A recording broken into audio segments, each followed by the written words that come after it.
Good evening, everybody, and welcome to this special meeting of Fernie City Council held on March 3rd, 2026. Kisukukit.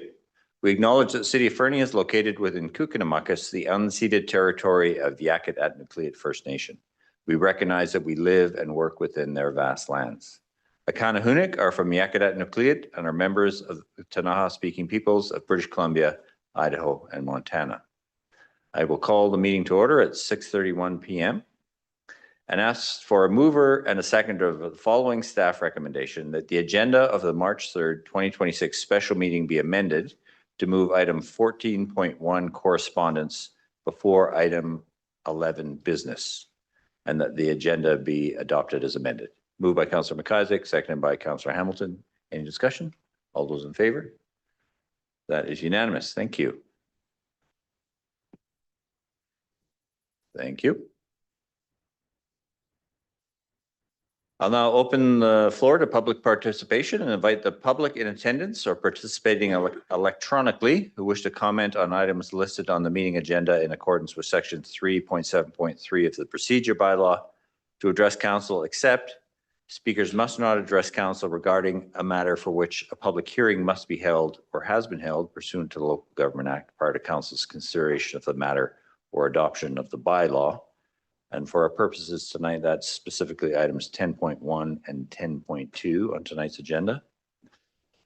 Speakers must not address council regarding a permit for which public notice must be given or has been given pursuant to the Local Government Act prior to council's consideration of issuance of the permit. And a speaker may only address a council for a maximum of 3 minutes. Speakers are asked to state their full name and community of residence.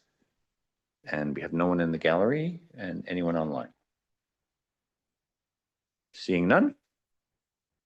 Thank you for that. We'll move on to item 10.1. I'll ask for a mover and a seconder for the following staff recommendation: that the official community plan bylaw number 2231, amendment bylaw number 2535, 2025 be adopted. Moved by Councillor Hamilton, seconded by Councillor McIsaac. Is there any discussion? All those in favor? Myself, Councillor McIsaac, Councillor Hamilton, Councillor Nixon, and those opposed. Councillor Shoesmith and Councillor Audie-Kelly. Item 10.2. I'll ask for a mover and a seconder, and then call a vote for the following staff recommendation: that zoning bylaw number 1750, amendment bylaw number 2536, 2025 be adopted. Moved by Councillor Hamilton, seconded by Councillor Nixon. Is there any discussion? All those in favor?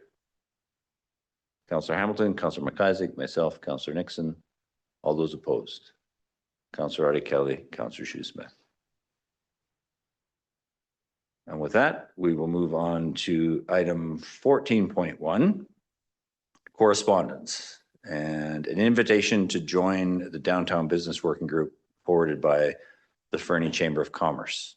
The correspondence, of course, is in our package. Is there any discussion? Are there any volunteers? Oh, Councillor Shoesmith. Thanks, Mayor Milligan. Yeah, if no one else really has a burning desire to be on it, I suppose I could put my name forward. Thank you. Any other discussion? Oh, Councillor Nixon. This is great. Thank you, Worship. I forgot that part, that formal. No, this is great. We've been asking for a Downtown Business Working Group for probably 6 years, 7 years. And this is fantastic. So I'm very happy that Councillor Shoesmith is going to be the rep. This is great. Awesome. Councillor Audie-Kelly. I just wanted to say I agree with Councillor Nixon. Years ago, there was a downtown business group and downtown revitalization, and my mom was on that board, and it's some of the reason why we saw the improvements downtown. So I'm excited and hoping that maybe they'll add some refresh into the plan. And I think Councillor Shoesmith will be awesome. Excellent. Thank you. Any other discussion? Councillor Hamilton. Thank you. I just noted in the letter that was sent, or maybe it was the initial one, that there was reference to the terms of reference for the group. And I'm just curious if that has been shared with us in any way, shape or form. It did not come with the correspondence, no. Okay. I do understand that the commitment beyond the initial orientation sessions that they talk about in the correspondence is likely once per month. Yeah. Is that, are you happy with that, Councillor Schuster? Yeah, no, I think that's doable. Okay, And should it prove to not be, we'll sort it out, I suppose. thank you. Okay, with that, I'll ask for a mover and a seconder for the following recommendation. The council appoint, pardon me, Councillor Shoesmith as council liaison to the Downtown Business Working Group for a term expiring upon inauguration of the newly elected officials. Moved by Councillor Hamilton, seconded by Councillor McIsaac. Any further discussion? Councillor Hamilton. Thank you. I did have one quick question about whether or not we were going to be appointing a senior staff member to the group as well, or We if staff will will be taking care of that. Yeah, but that doesn't require a No. resolution. Yeah. Thank you. Good question, though. That was part of the ask. With that, I will call the vote. All those in favor? That is unanimous. Thank you. And with that, we will turn it over to our Director of Finance for our budget drill down meeting. Good evening, Mr. Burdett. Evening, Mayor Milligan. Hello, Council. Today, we are continuing the 2026-2030 financial plan. This is the schedule itself. Today is March 3rd. That's our additional information session for Council. March 10th, next Tuesday, will be a recap, summary of public input and further discussion, and then official direction request around tax rate. And finally, three meetings for readings of the bylaw with adoption scheduled for April 14th. Just a quick note on the process for council. Tonight's meeting is meant to be an information session still. Staff's not seeking direction on a specific resolution to adopt a financial plan. Again, staff will be seeking direction next week on the 10th. This, as a reminder for council, this is the resolution that was passed by council on February 20th. This is the main driver for the content in tonight's meeting. So I won't read this word for word as I do get into each of these points on the coming slides. There was also some additional questions from council on top of this resolution that we will also get into tonight. The second item, though, 2024 actuals for the summary budget pages. That's the sole change in the binder for this meeting. Those actuals have been added to the summary tabs, and council has those now. So it's just the first 18 pages of your binder that need to be replaced with what you've just been given. Council asked what the median assessment value of a single family residential home is. So to explain this, if you have a couple thousand properties, the average would be all of those values added up and divided by 2,000. The median is you put them all in a list in order from lowest to highest. And if there's 2,000, you take the 1,000th one on the list right in the middle. That amount for Fernie is just under 862,000, whereas the average was 990,000. So this means there's some very large dollar value properties bringing up the average. The biggest one on the list that I saw was just over 9 million, which can just be like a plot of land with no building on it, but zoned residential. Staff identified a few areas beyond non-market change where growth can fund growing costs. Recreation user fees is one. Right now, we collect between 20 to 30% of a particular building's costs through these fees, depending on which building, which is actually quite normal percentage for municipalities. But staff is intending to bring this bylaw back for a review with council. It recently had one a few years ago as well. Cemetery fees, the revenue here isn't a large amount, but staff have put together some initial review of the rates here and will again be bringing a report to council this year. There's building permits and development fees, lots of discussion already around this budget season, and council have already given direction to put some of these increased fees back into that service area. Municipal ticketing or MTI bylaw We've been updating these bylaws, but we don't really view this as a reliable revenue stream. Philosophically, we use these fines mainly as a tool to encourage responsible behavior in the community. And it's a fairly short list on this slide, which I think serves to highlight just how few revenue opportunities we actually do have as a municipality. Councillor Hamilton? Thank you. I know we've maybe not discussed it fully in a meeting, but what length has staff gone to look at the impact of imposing a parking fee? Thanks, Councillor Hamilton. I might ask Mr. Bornowski to speak to that if he heard that question.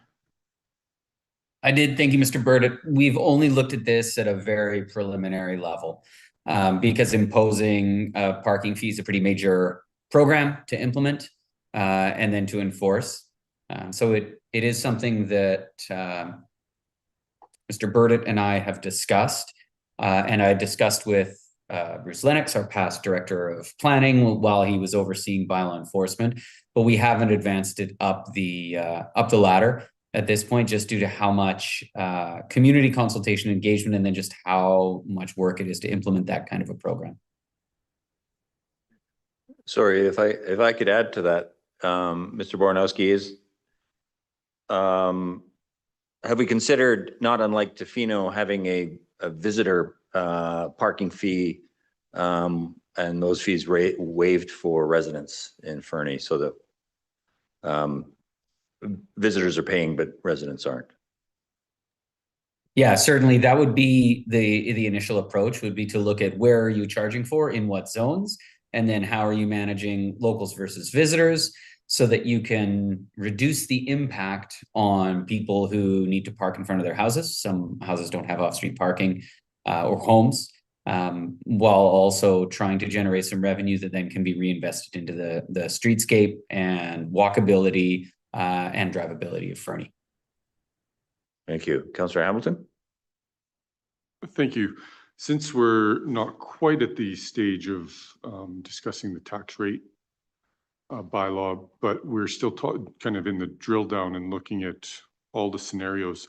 I know I'm putting you on the spot, but do you have a ballpark estimate of how many staff hours or what an initial report to council might cost to do the initial interrogation of this?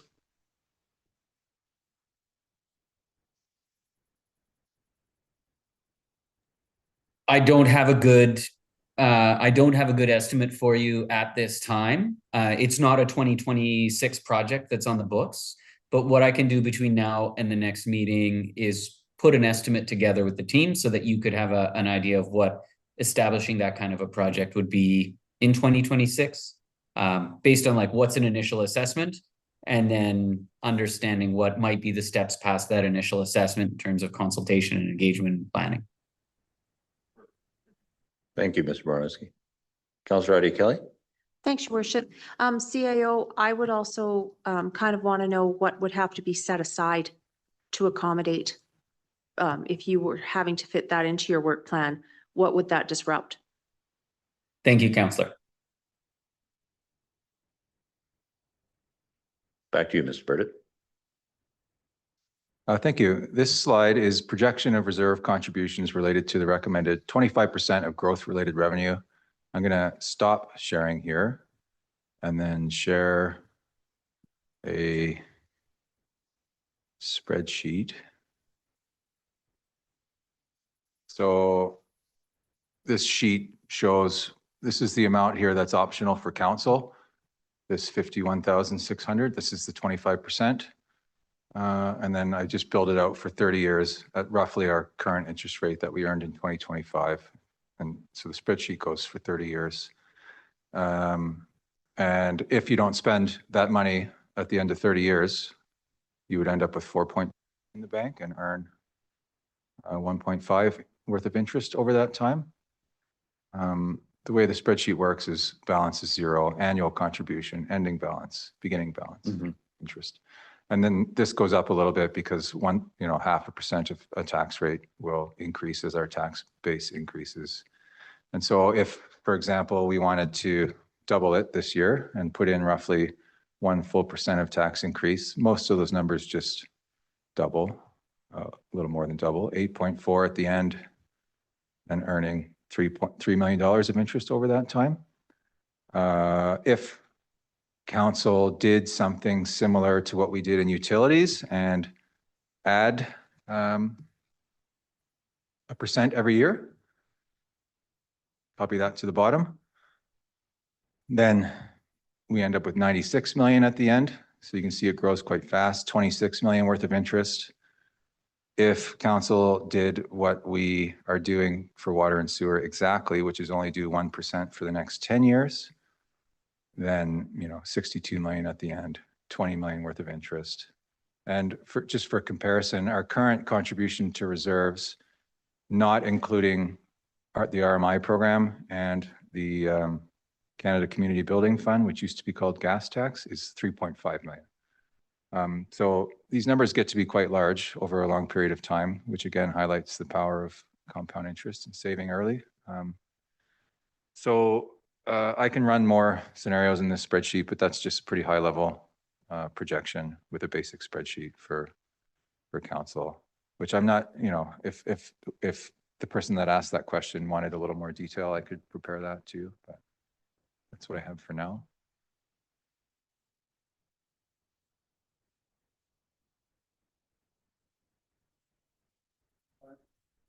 Councillor McIsaac. Thank you, Your Worship. That's amazing. Compound interest is amazing. That would, even at the low end, we would replace the need for the fine sharing tax. My question is, would we be allowed to carry that level of reserves? Because at some point, somebody's going to say, you got to spend the money. Like, we can't just keep loading up the bank account, obviously, but because we're balanced budget and all those things. Is somebody going to say, sorry, you can't have more than $20 million in the bank? Is that going to happen? Thanks, Councillor McIsaac. I mean, that spreadsheet assumes you don't spend anything for one. Which we would, yeah. Yeah, and also, it's easily justifiable by explaining our current infrastructure deficit, which, if you include water and sewer, is over $400 million. Right. So even by raising 1% every year, just for reserves, we got to 96. So even that's not enough.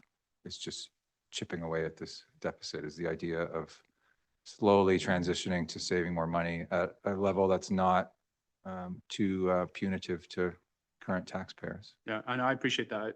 As a curiosity question, I think my position on the benefit of small incremental improvements to reserves over time and letting it build up is been well stated. So I won't replicate that. Thank you. Because he's remote, I'll turn to our CAO to comment. Thank you, Your Worship. I just wanted to add one comment for council in terms of context. Some municipalities, the larger municipalities, based off their long-term capital plans, such that we're working to develop over the coming years with all of our condition assessments, we'll set min and max limits on their specific statutory reserves. So you'll have a minimum and a maximum balance, and then a spending plan that sees you do the sawtooth of building up the reserve, major capital project, building up the reserve. But that does require that sort of 100-year outlook to be built out. But I am not aware of a legislated cap on reserves, just a legislated cap on in terms of what our debt carrying costs are. Thank you. Councillor Shoesmith. Thanks, Mayor Milligan. Yeah, I mean, it's kind of heartening to see those numbers because you can see they're kind of geometric, right? The rate of increases over time, sort of thing. And then our infrastructure degrades sort of in a linear fashion where, you add a new thing that wears out. It's just the cost of replacement, no multiplication or anything. But also debt has the same thing where it also, interest compounds both ways. It can work in our favor, it can work against us. So I'm happy to see that we're starting to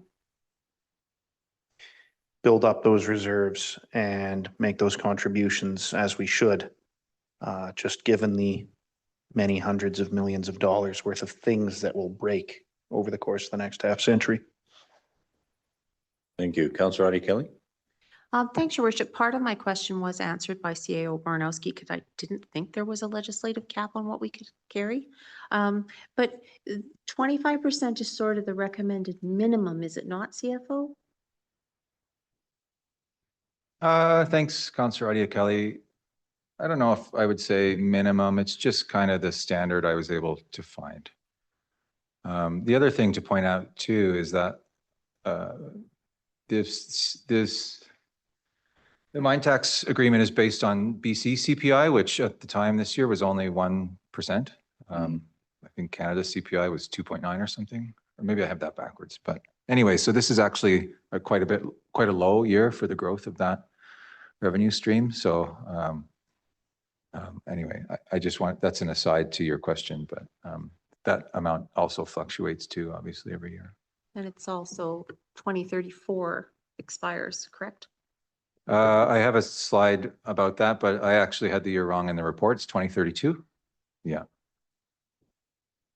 And sorry, Mr. Berta, just help me understand. When you said that sort of the standard practice, so that's across municipalities, the 25% is sort of the typically what communities do. Is that what you meant by that? Not every municipality, but No. just as asset management is becoming more of a focus, especially with people issuing grants, just ones that do have a policy, that was kind of the average I was able to find. Okay. Yeah. But there weren't huge swings. It was roughly around 25%. Thank you. Yeah. Councillor Hamilton? Thank you. And just to clarify, when we talk about 25% of growth-related revenue, we're talking about non-market change in our tax base? Non-market change, we have the mine tax sharing agreement, and then you could, in theory, have a policy around every revenue growth, like, recreation user fees or increased cemetery fees or whatever they are. Yeah, so it doesn't have, it's not just NMC, it doesn't have to be. Okay. Thank you.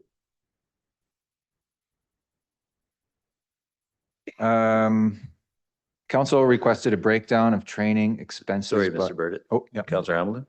Sorry to interrupt.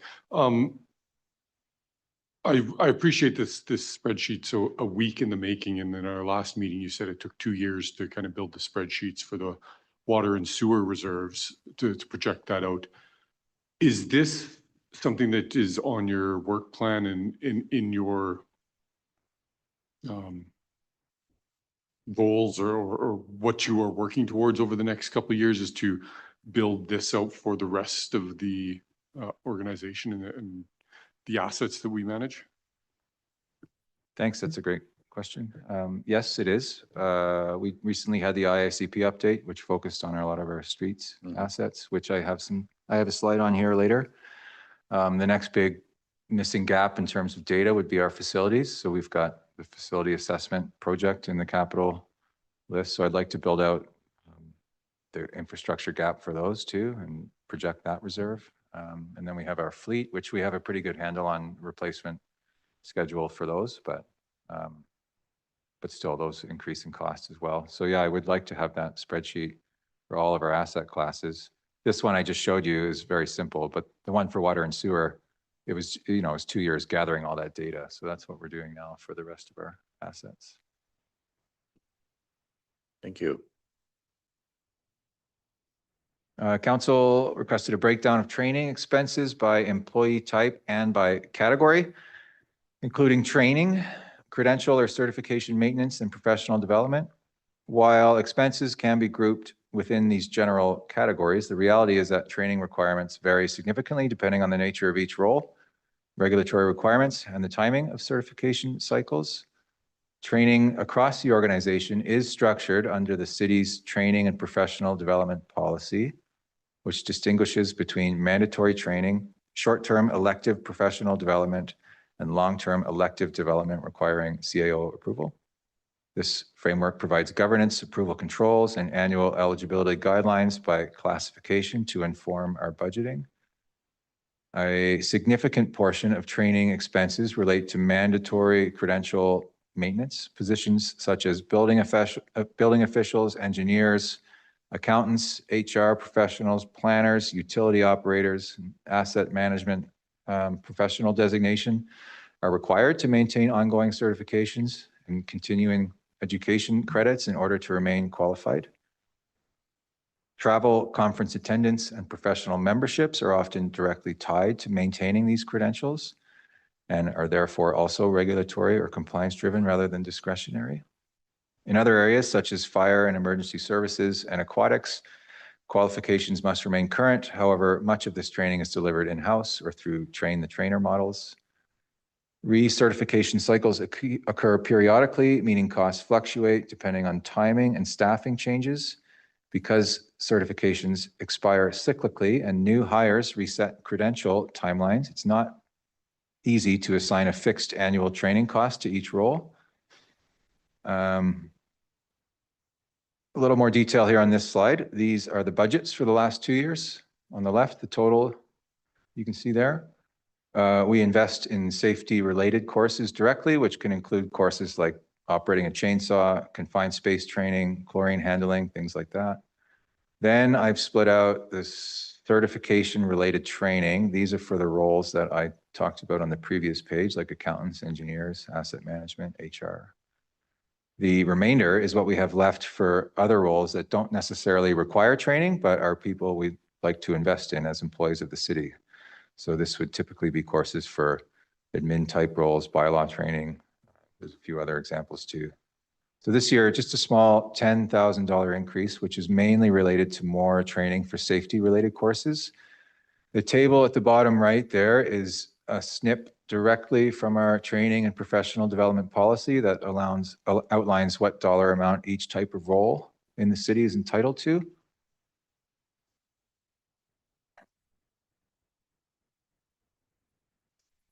This slide explores the costs of accelerating delivery of streets projects noted in the recent. Councillor McIsaac.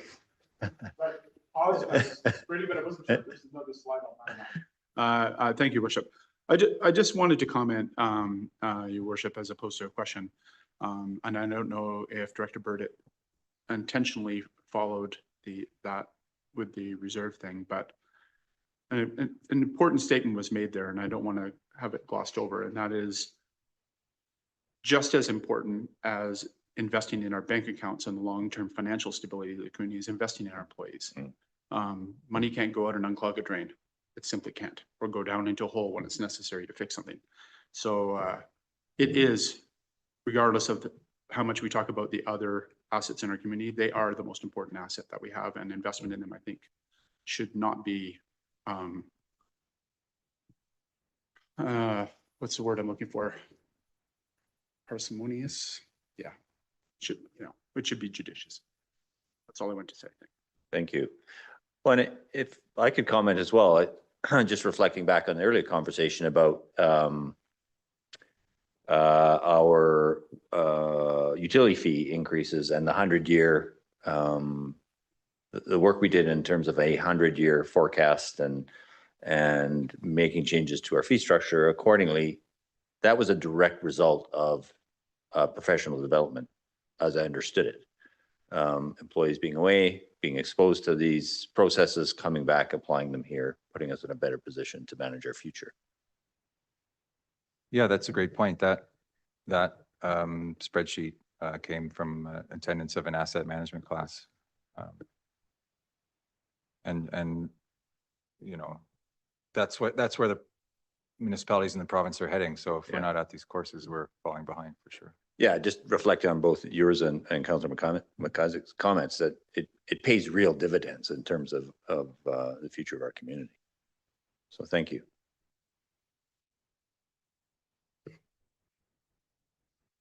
This slide explores the cost of accelerating delivery of streets projects noted in the recent IICP update, which stands for Integrated Infrastructure Capital Plan. The costs of these unit rates used to calculate capital project values have increased 32% since the 2020 IICP update. The 2018 AMIP, or Asset Management Investment Plan, recommended investment of $1.2 million annually to our streets reserve. If you were to apply the 32% increase to that, it would be 1.58 million. At the 2025 investment rates, which was 700,000, it would take 28 years to improve all priority 3 and 4 roadways. I'm going to stop sharing again and share another spreadsheet. I promised I wouldn't make a joke that this one was done by an engineer.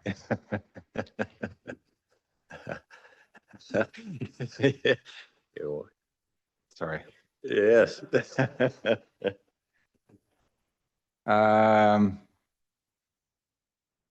Okay, so total cost of replacement priority 3 and 4 is just under 20 million.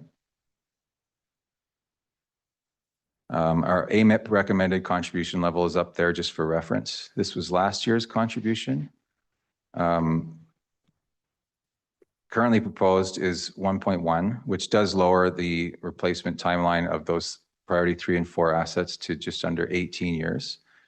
If we basically did another 3% tax increase and up that contribution to 1.4, then we'd be able to do it in 14 years. 1.5 is just over 13. And to get it down to 10 years, we would need to save this much annually, just under 2 million, which would be a 9% tax increase. And staff believes 10 years is kind of the shortest we could probably do it at this point, just in terms of capacity of delivering projects of this size. That's just a really simple way to illustrate what kind of increase we would need to accelerate delivery of these projects. And just for clarity on that, you don't have to bring it up again. The currently proposed 1.1 million is within the current proposed, and I know we're not making a decision tonight, current proposed tax rate of 4.03. That's right. And the main reason it increased there is because of that, the $600,000 short-term loan payment is gone this year. Right. So that's just been moved back into various reserves that needed it the most, to be honest. Thank you. And it's worth noting too that AMIP report had, 3 major reserves to find in it outside of water and sewer. There was the streets, and then there was our fleet, and then there was facilities. And all 3 of those, our actual contributions now are lower than that still. But I would say facilities and streets are the 2 that we're certainly feeling the crunch in over the next 10 to 20 years. And again, sorry, Mr. Bird, just for clarity, we have a good handle on streets. We don't have a good handle yet on facilities because we haven't done our facility assessment. Yeah, our data in that asset category is the weakest. Okay. Yeah. Thank you. But that's not the same as saying we don't have a good handle on it. No, we fair. do know Yeah. what needs to be replaced, No, certainly that's- over the next 5 years. For Yeah, sure. Yeah. fair comment. Yeah. Yeah. Thank you. So that's the end of the items in that resolution from February 20th. So now I've got about 4 slides to bring up additional questions that I saw from council. If I missed any, I apologize. I might be able to answer them tonight, or I'd certainly bring them back for next week. There was a question about the annual funding ask from the FTA, and if they could be asked to conduct an audit around adequate governance and cost controls. In terms of a financial audit like the one the city has, other community partners already complete this type of engagement, and that could be formalized as a requirement of any future partnership agreement with the FTA, if council were so inclined. There was some discussion on the 20th about the extrication tools. Sorry, Excuse me. Mr. Burdett, I apologize. Councillor Hamilton? Thank you, Your Worship. Sorry, just to be clear, all of the other partner funding organizations that we support do undergo audited financial statements every year? Thanks, Councillor Hamilton. I don't know if they all do. I know the library does for sure. believe the ArtStation does. There's 3 types of engagements around preparing financial statements. One is an audit, one's a review. Some of them might get a review engagement, which is just a more higher level audit, I guess. And the other is just a compilation style engagement, which they just take the client's records and prepare statements and don't ask any questions about the numbers. So Further? Would that be something that might be worth developing a policy around just to make sure that it's standard across all organizations, that this is our bare minimum level you need to meet? I would like to actually just check to see what we have first. I didn't look at all 5 of our current partners. I just was just thinking about if we could, force the FTA to do this. But I can look at what our requirements are. They might all get an audit. I can't say that off the top of my head. Yeah, fair. I know the Fernie District Historical Society has an audited financial. The library does. Yeah, I just think from a governance and fiduciary responsibility, that if we're going to pursue this, well, really for all the organizations, we should have a policy of this is what we expect.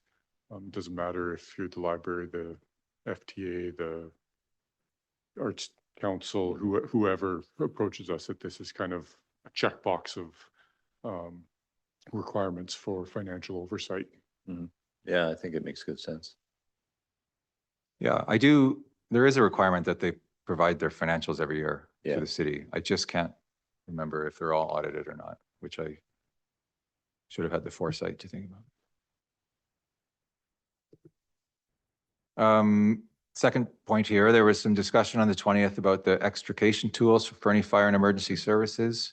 We did do some exploring of the products offered by the Canoe Purchasing Group.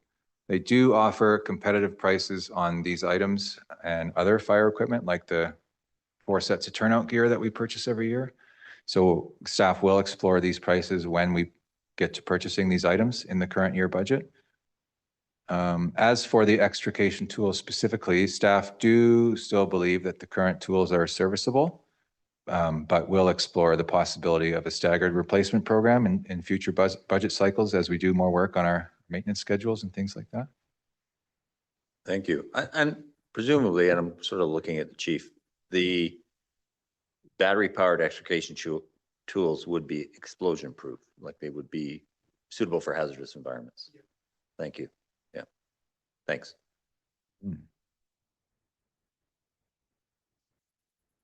Councilor Eddie Kelly? Just out of curiosity, Chief, would they be quicker to deploy? Because you have those heavy generators that you have to move, start, all those things. So would the not like rechargeable ones, I'm not using the right phrase, but would they Yeah, be quicker? yeah, your worship, to Councilor Audie Kelly. They're definitely lighter. They're quicker to deploy. At the end of the day, the equipment that we do have, the difference is that you got to pull out a pump and then some lines to go to the tools.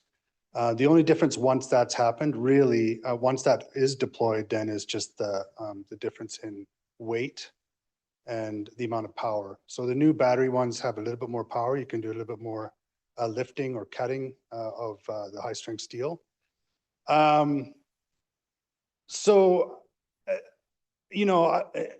Maybe 1 minute extra, probably 1 to 2 minutes extra to deploy the current, like our current tools.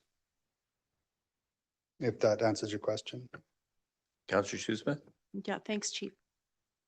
Thanks, Mayor Milligan.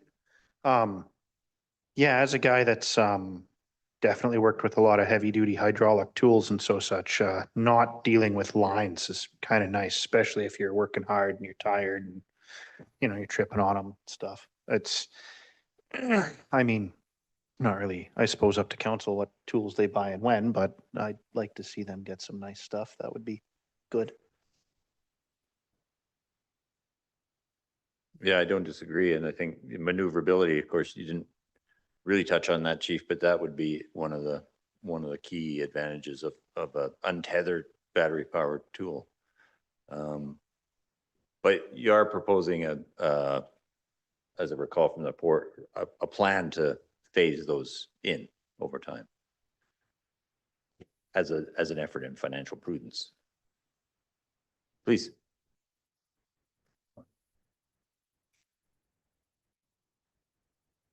Yeah, to council. Yeah, we've looked at sort of getting the jaws of life as the first step. The batteries are compatible with both. There's companies now that make universal batteries for all the different types of tools, whether it's Almatro or whatever. And so phasing it in with, say, the jaws first, which is the heaviest tool, which becomes the lightest tool in comparison. And then over the years, just slowly change it or add them on. And we looked at, we contacted Canoe, and it looks like it would be, depending on which gear you go with or which tools you go with, it would be about 10 to 35% decrease in cost going through Canoe Oh, and their excellent. system. And that's includes the turnout gear. Yes, Oh, just good. depending on whether you go with Globe or, you know, Morning Pride or whatever the cheaper one is for that brand, yeah. Okay, thank you. Councillor Nixon? Thank you, Worship. So can we explore this with like actual numbers? Like, I mean, is it going to be, I mean, in the recorded meeting, because I wasn't here that I watched, it was between $60,000 and $80,000 for the whole set. Now, is that, we're looking at 10 or like, I mean, it's just kind of a. Yeah, so there's three main tools that we'd utilize as far as like the extrication tools go. So at the end of the day, it's probably around 20, maybe 25, 15 sort of thing, but they're all close to the same. So that's the ram, the cutters, and then the jaws or the spreaders. So I'd be glad to purchase them all this year. I can definitely look up the numbers. Councillor McIsaac? Thank you, Worship. Well, I appreciate the keenness to support our firefighters with the best tools, and I'm certainly happy to see them have them. I don't think we should imagine what they need. I think we should wait until the fire department comes back and tells us, we think the best thing to do is to upgrade these tools now and then support them in what they believe is the best path forward to safety and efficacy and all those types of things. So, yeah, thank you. Councillor Eddie Kelly? Just out of curiosity, maybe we would find a benefactor, but are there grant opportunities for that kind of thing, Chief?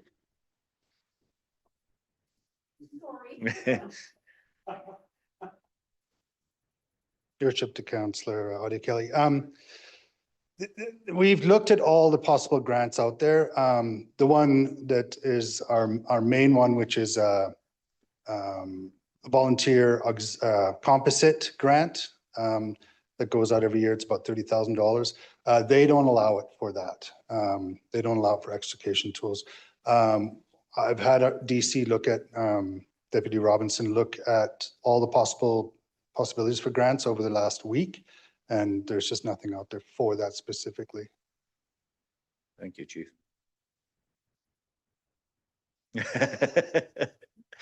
Wait till he sits down.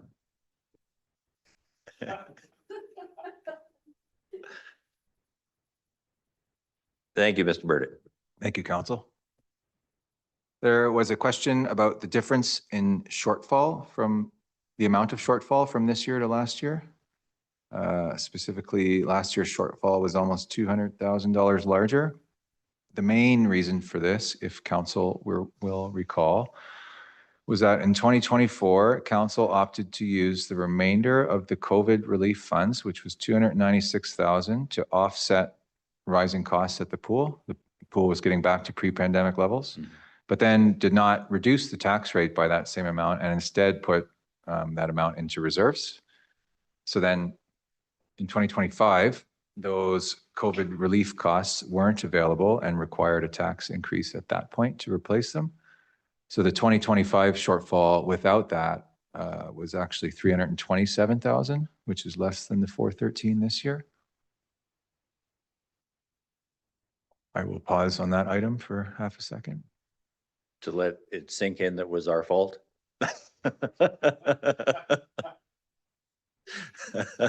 Last year.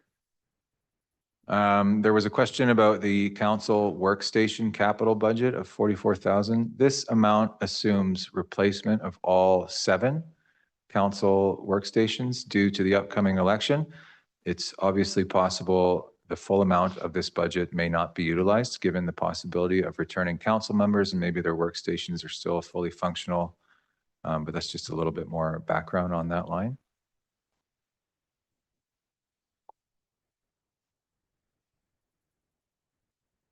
And theoretically, if we all, maybe we win the lotto and we all run off into the sunset, if there's nothing wrong with the workstations, can't they be factory reset and given to the next person?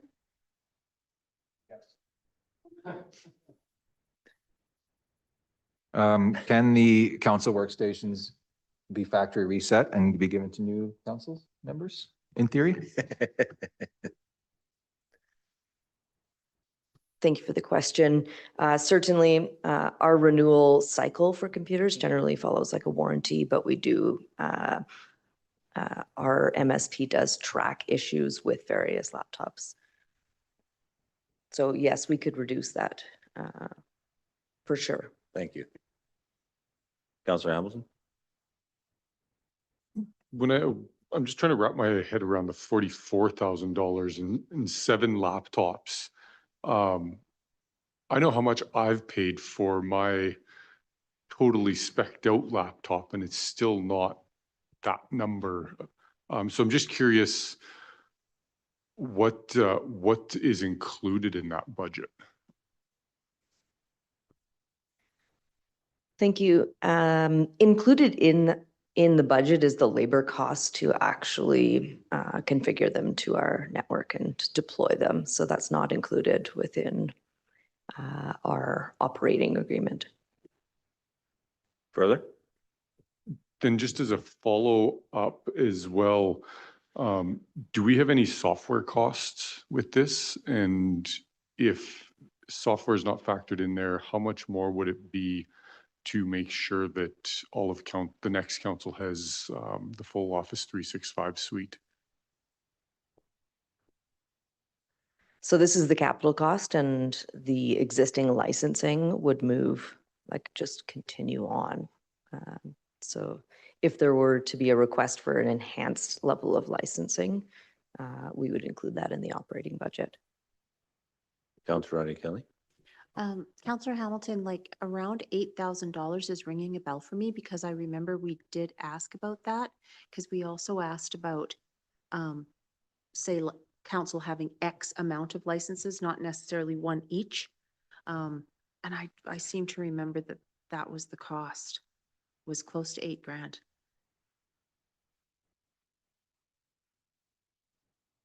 If you give me a moment, I can look up the unit cost per premium user and get back to you.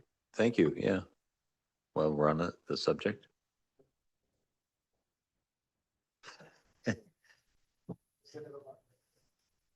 Outside voice. Did you want to continue, Mr. Bird, or do you want to? Sure, I'd love to. Okay, please.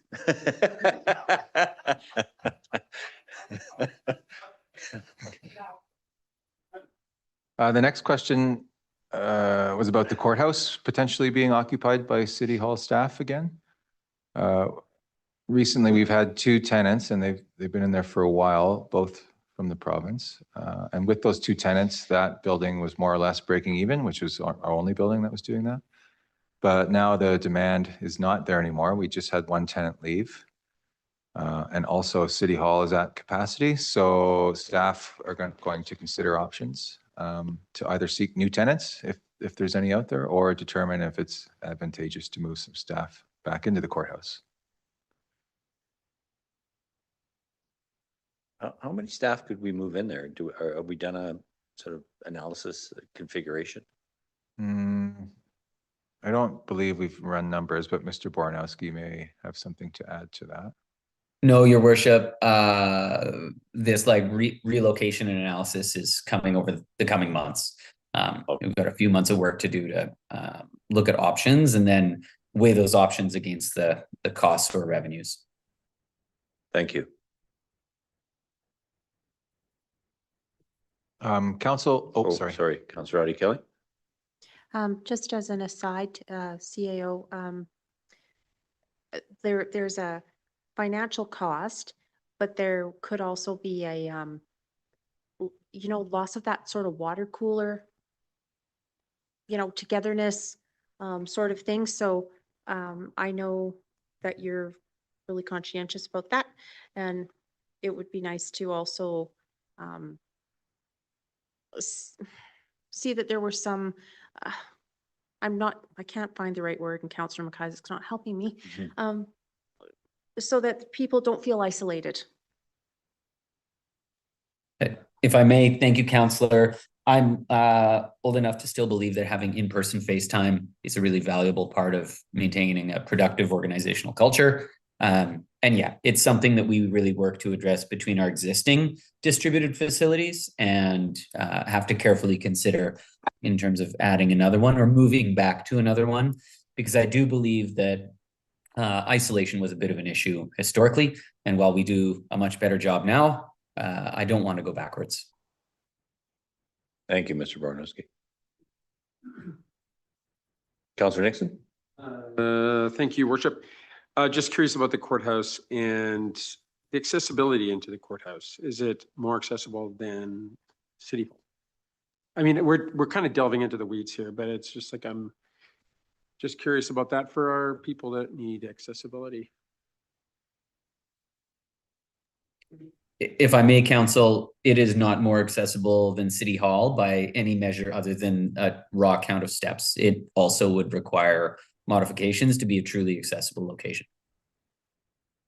Thank you.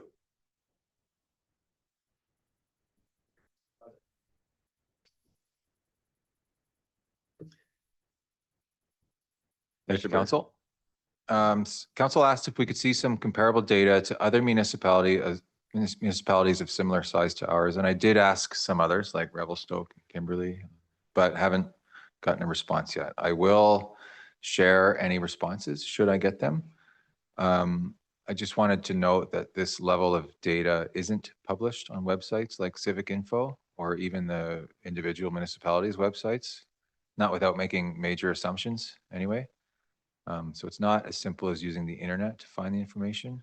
Because, when I asked for this data, I told them exactly how I calculated it, like what I included, such as contributions to reserves and what I didn't. Whereas maybe if I were to just go to the income statement, it wouldn't have certain data, and it would be hard to calculate on my own in a useful way. But should I hear back, I will share those with council. Would sorry, Mr. Burdett, the Sophie reports would have you'd have to, of course, work through several of them to get a trend, and they would only have a certain tranche of staff from each community.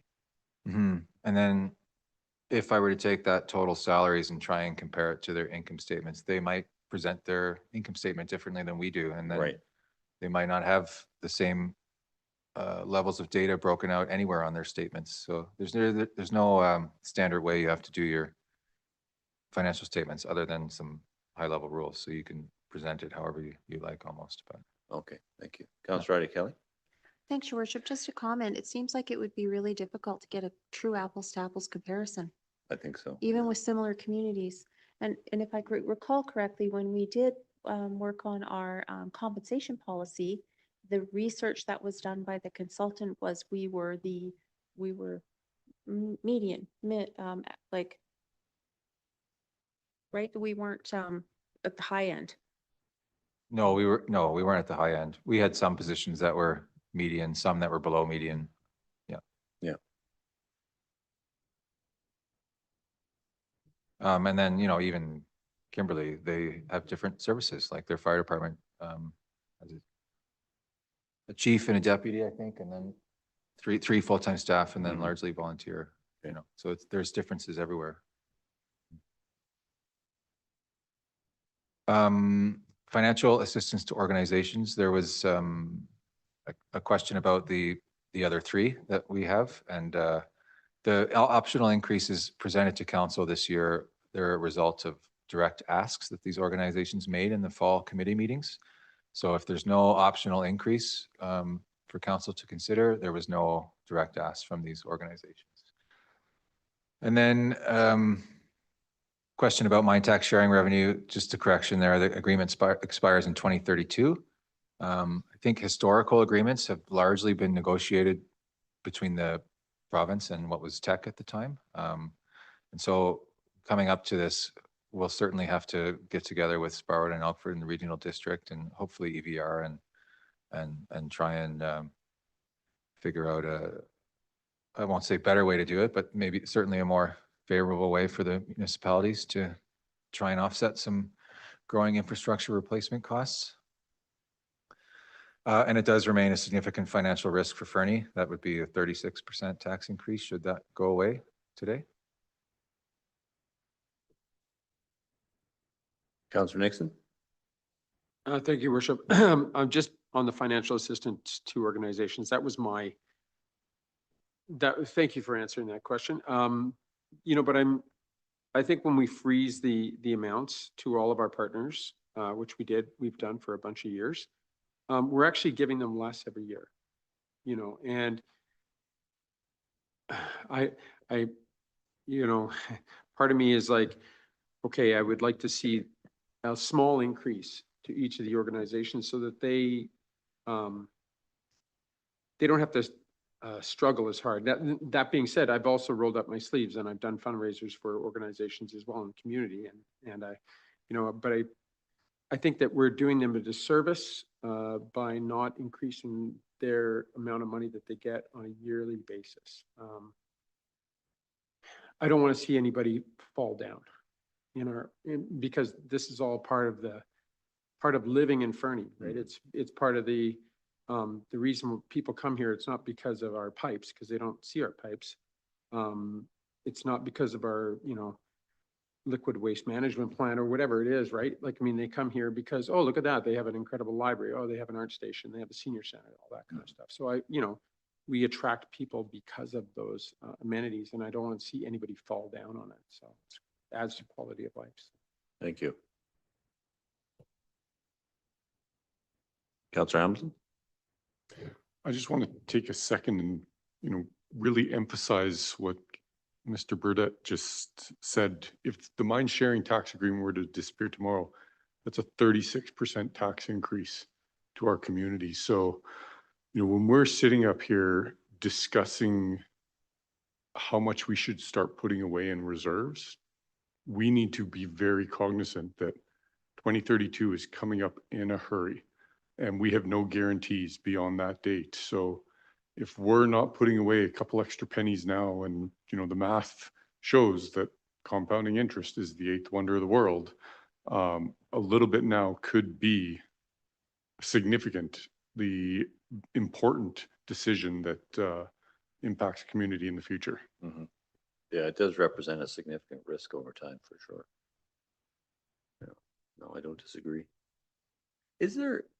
And sorry, you expires in 2032. Is there a reopener between that? Is there a 2028 reopener, or am I confusing that with the previous agreement?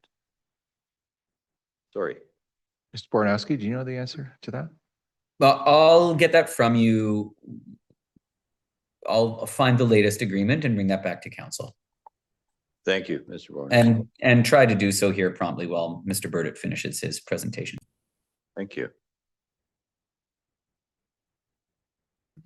I believe Ms. Jansen may have found the answer if she wants to. Otherwise, I can. Okay, I will move on. Sorry. Okay. One more question on the list was about if it's possible to hire a part-time project and grant management role, and we did discuss this at leadership level. And still maintain that with the significant new staffing in development and development engineering, we thought it would be most prudent to assess future opportunities given this new capacity before recommending further additional headcount. But it would be possible to post for a part-time role in that nature. And then, and that's all I had. So reminder for council that at next week's council meeting, staff will be asking for council direction on a tax rate and the preparation of this year's financial plan bylaw. Anybody that's just tuning in from home to this budget process, the February 20th meeting was 4.5 hours long and went through a lot of this in detail. So this feels a little quick tonight, but I just wanted to bring people's attention to that. And now, Ms. Jensen, please. Director Jensen? Thank you. Just the numbers on the licensing. So the current costs that we pay for your online apps, Microsoft 365 subscriptions is just shy of $2,900 annually. And to increase that to the premium, which includes desktop applications on your computer, is a $1,400 increase. Nope, total. Overall, okay, thank you. Councillor Audie Kelly. Thanks, Director Johnson. That's good. I remembered it being more. So I'm kind of excited about that. CFO, not to put you on the spot, but if we were to set aside the recommended amount and cover all of our asks, can you give us, can you remind us of what the tax rate would be?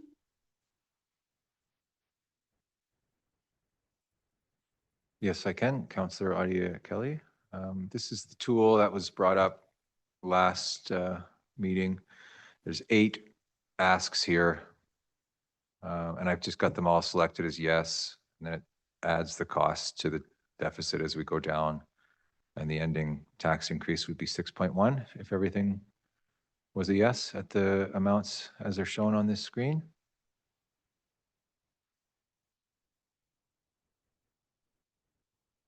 Welcome. And not to jump too far in the weeds, Mr. Burdett, but I want, you mentioned cemetery fees at the outset, and I ask only because you said it wasn't a large amount, but can you give some indication of what it is? Like, is it a cost for an interment and how that works? I'm just curious. I can in 10 seconds here.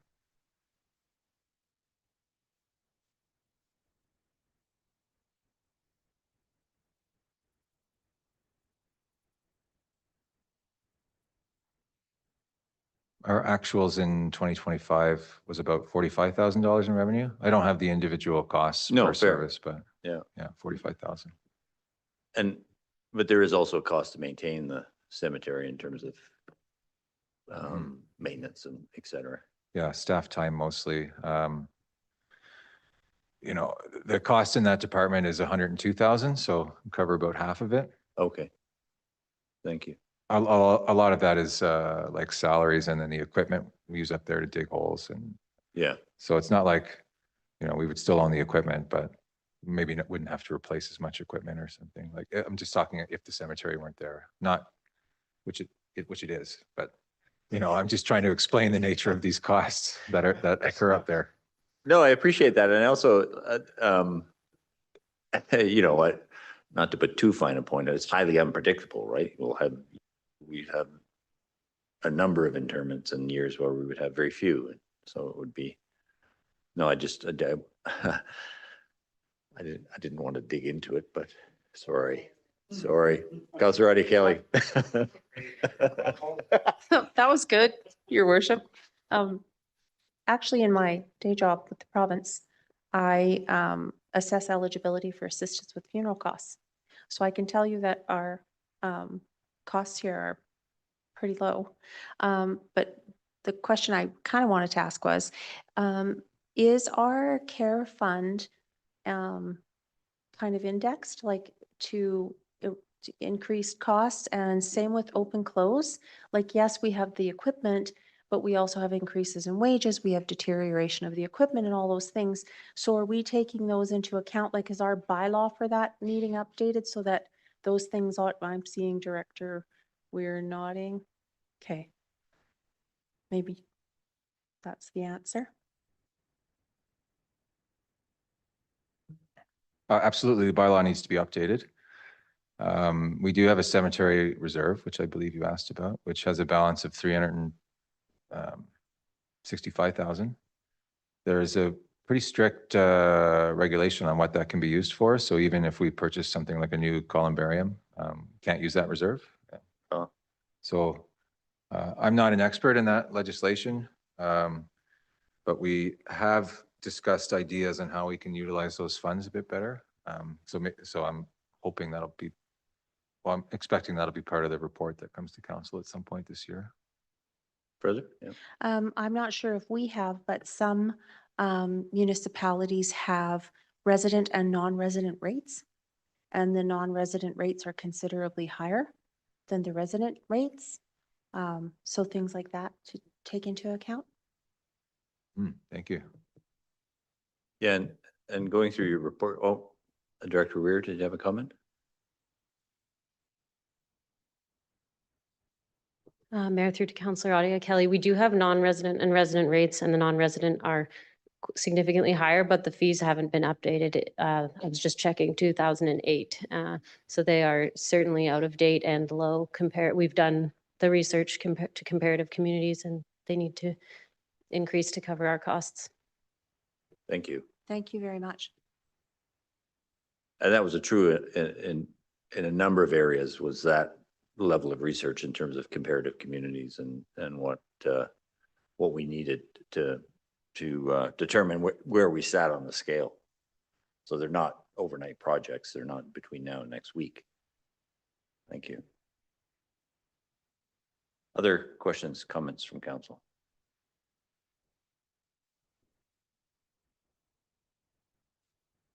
Seeing none? Anything else, Mr. Burden? Oh, our CAO has signed up. Mr. Barnes. Thank you, Your Worship.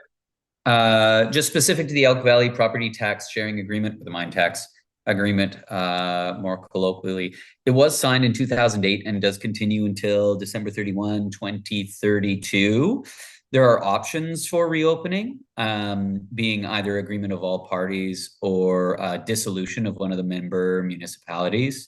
However, I do have to do a deeper dive. We've done so many amendments to add new properties. I just want to do a deeper dive into all of those to make sure that there wasn't a term extension layered in one of those. And that'll take me until the next meeting for sure. Yeah, sorry, I don't mean to create work, Mr. Bornowski, and I may be confusing it with the previous agreement that likely expired in 2028. So don't do unnecessary work, but if there's questions you want to answer, please, yeah, go ahead. Yep, thank you. Mr. Burdick. So then the only note I had was to just follow up with Councillor Hamilton's question about the 5 organizations and what level of audit they have. Otherwise, I will bring next week's report back to council, which will be asking for direction on tax rate, and we'll look at that spreadsheet with the options again.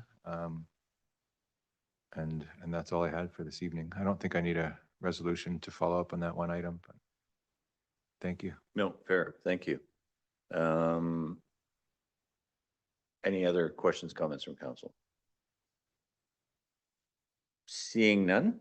Oh, Councillor McIsaac. Thank you, Worship. I was just reflecting on Councillor Nixon's comments earlier about our partners, and we've been, I think, made acutely aware at this table about the responsible taxation, taking into account the fact that if we're not at least meeting inflation rates, we're actually falling behind, which I think is what Councillor Nixon was referring to with regards to our partners.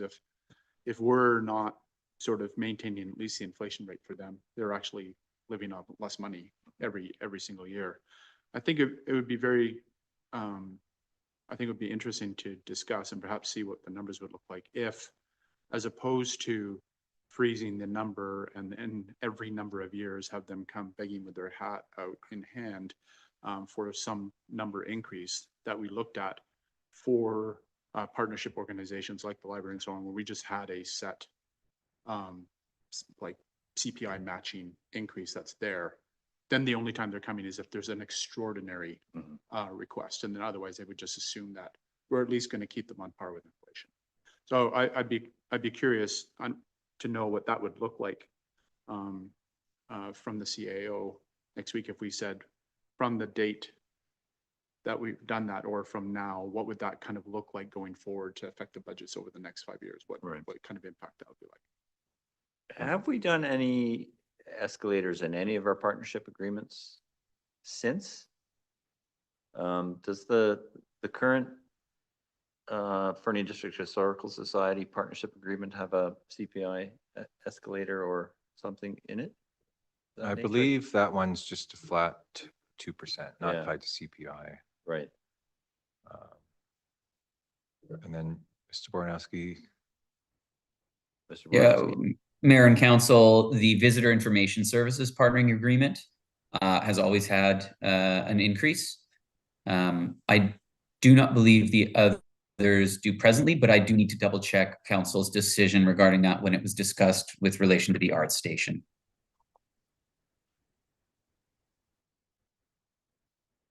Is that a difficult ask though, Mr. Bornowski, in terms of for our next meeting, what that might look like?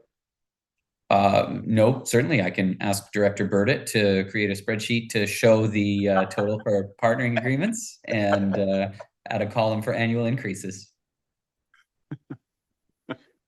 His face just fell. No. Well, and if I may, Your Worship, Yeah, I'd just like please. to follow up with, part of the reason why I want to look at this is because one of the realities of having partnering organizations is that, yes, they bring enormous benefits to our community, and that's why we're partnering with them. But it also becomes an incredibly tight relationship that becomes difficult for either side to extricate themselves. And not that I'm advocating that we do that here, but it also brings how incredibly considered we must be before we take on a new partnership relationship, knowing that it is going to be ongoing, potentially semi-permanent, with an increasing cost annually and so on. So, you know, we better really need it before we commit to relationships like that. These are important, and I want to continue supporting them. But yeah, taking on new ones is a considerable burden. Yeah, no, I don't disagree. And I you know, I've certainly said it before at this table, and it's been said tonight about how they add to the quality of life in the community of Fernie, and how they attract visitors and people comment about. And we just at our council cafe this week, a couple who've moved here from Colorado joined us for a minute, and then were, you know, playing cards here in the senior center, like really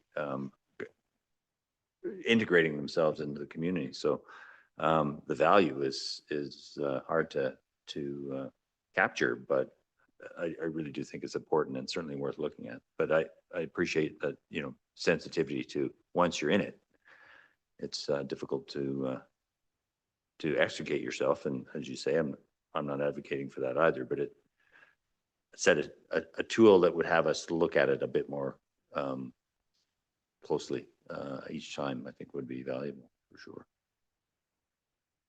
Other questions, comments from council? Thank you, Mr. Burdett.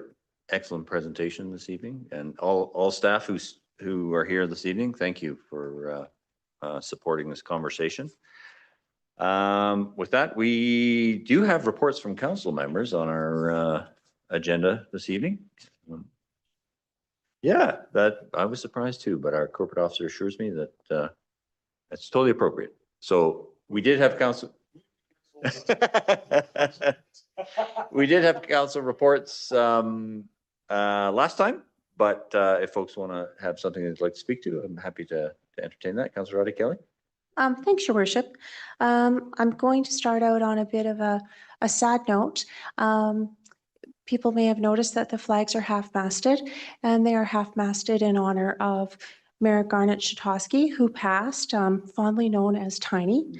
He was our mayor from 84 to 89, and again from 96 to 99. And I'd like to offer condolences to Terry and all of the family on the loss of former Mayor Shatosky.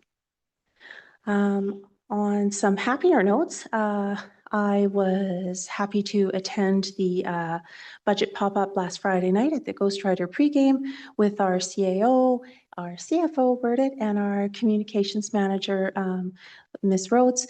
And I really wanted to point out the excellent work they've done and also remind folks to go on to the Let's Talk and you see how you would spend the money if you were in a position to do so. Because that feedback, as our CFO mentioned, will come back to council.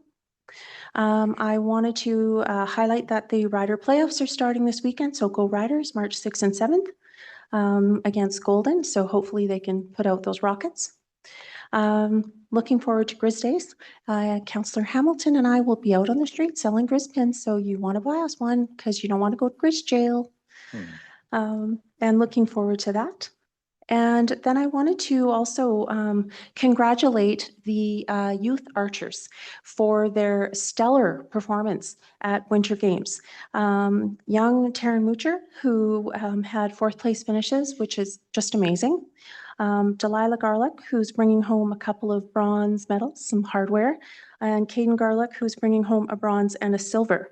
So I'm told that the Kootenai archers overall, kicked some funds at the Winter Games. So kudos to them and their coaches. And also congrats to the Fernie Minor Hockey Junior Ghost Riders U11 who brought home the C Division banner. So some pride to hang in the arena.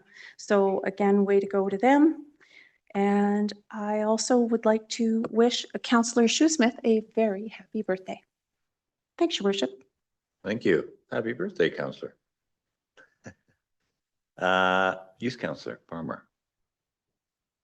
I don't have much to say, but I just wanted to remind everyone that Fernie Secondary School is hosting a clothing drive and a thrift store pop-up on March 9th. It's 3:15 to 5 at Fernie Secondary School, and anyone is welcome to attend. And all the funds and proceeds are being donated to the Women's Resource Center in Fernie. So, Thank you. Councillor McKaiser. Nothing really to report, Your Worship, other than looking forward to Grizz Days. Councillor Hamilton. Thank you, Your Worship. I had some great conversations at the budget pop-ups last week. Unfortunately, I won't actually be selling Grizz pins. I have to go to Vancouver this weekend for some work. But other than that, I hope everybody has a great Grizz Days. Thank you. Councillor Shoesmith. Thanks, Mayor Milligan. Not a ton to say. Councillor Audia Kelly already covered most of it. Thanks to everybody for all the well wishes and stuff for my birthday. Had some really good conversations at the budget pop-ups. It's the engagement was sometimes in the dozens of people, which was actually kind of nice to see. A lot of constructive feedback, a lot of interested people. It's easy to spiral reading things online or what have you, but when you just go out on the street and you talk to people, I mean, you kind of get a much better read on things. And yeah, other than that, I'm just looking forward to some Grizz Days fun. Thank you. Councillor Nixon. Thank you, Worship. I have nothing written, but I propose that we give Councillor Shoesmith the bumps. Actually, I was in Trail and Roslyn over the last bunch of days, and it was quite tiring. They do not have a freestyle club at Red Mountain. So it was, we were teaching people how to build slope courses and how to build mogul courses. So it was quite interesting. They were enthusiastic, all the volunteers. The opening ceremonies were really good. Again, quite interesting. There was 3 politicians that spoke. And some people were looking at me and going, how come the politicians have to speak? And I'm like, because they were the ones that have voted in favor of having it come here. So Steve Morissette, the MLA for the Kootenai boundary area, spoke last, and he said, which I thought was quite funny, he goes, okay, there's good news. I'm the last politician to speak, but the bad news is I have a lot to say. So it was great. But yeah, there was a lot of youth there. There was a lot of energy. Super excited to be part of it. It was quite good. Thank you. Yeah, and I don't have much to add. I'm looking forward to Grizz Days, and I wanted to thank you, Councillor Audie Kelly, for reminding us of Mayor Shatowski's passing. And yeah, I was remiss not mentioning that at the outset of the meeting, and we'll certainly let UBCM know for their memorial wall and ensure that it's passed along to our colleagues province-wide. So thank you for that. With that, unless there's anything else, I will adjourn the meeting at